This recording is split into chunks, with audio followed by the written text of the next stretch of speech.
براد بيت وانجلينا جولي هيتطلقوا، تنصحهم بايه؟ لا ازاي؟ براد بنت؟ مين براد بنت؟ انا عارف انجلينا، مش انجلينا جولي دي عارفها اهو. عارفها؟ عارفها اه. تعرف عنها ايه؟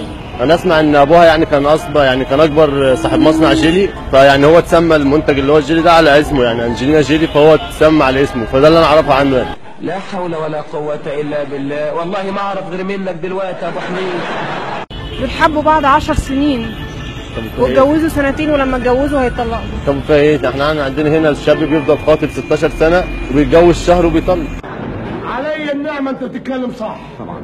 وبعدين بقى هو اكيد زعلان منها طبعا، عشان الافلام اللي هي بتطلع فيها وكده بيبقى ادوارها مش ولا بد، فممكن هو ده يكون سبب الطلاق يعني. طلقها من مين؟ من مراد بت. لا شيء. دول نجمين هوليوديين، هوليوود اكيد عارفه انا بتكلم، فما ينفعش ان هم يوصلوا للمرحله دي يعني، والناس تتكلم عليهم كده. بس انا اتكلمت عليهم يعني عيب. ادعي لهم دعوه حلوه. ادعي لهم دعوه حلوه. بس بالانجليزي؟ اه. بس الانجليزي بتاعي على قد. يو هيم انجلينا اند مراد بيلي. الواد ده بيتكلم لغات. لغات ايه بس يا جدع انت؟ ده بيمارس عليه، ده ما بيعرفش حاجه خالص. ثواني. بير يور سيلف.